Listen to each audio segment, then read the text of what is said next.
As we talked about before, the multiplication formula is for when we have two or more groups to choose from.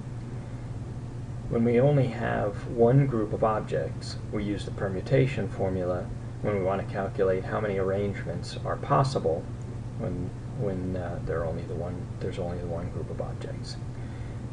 And a permutation is any arrangement of R objects selected from n possible objects. The order of arrangement is important when you're working with permutations.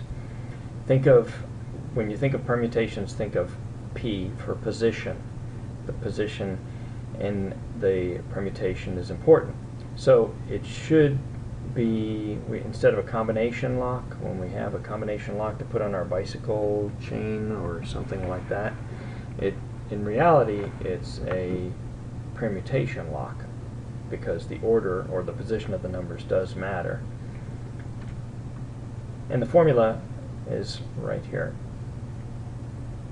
So the permutation of the total number of objects and the number of objects selected is equal to n factorial divided by n minus r factorial. In the example that we have here, n is the total number of books, which happens to be 3. We're selecting any two of the books.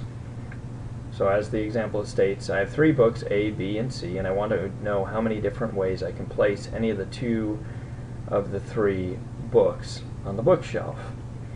Well, because the numbers are small, we can actually write them out over here in the red box.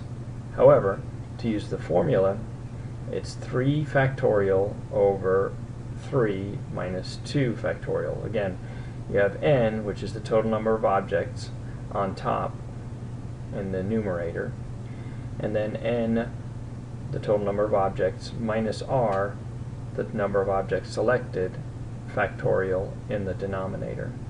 In this case, we have 3 factorial over 3 minus 2 factorial, which gives us 6. And again, in the red box, we see all of the different possibilities displayed. Now, in this example, we do have 3 books.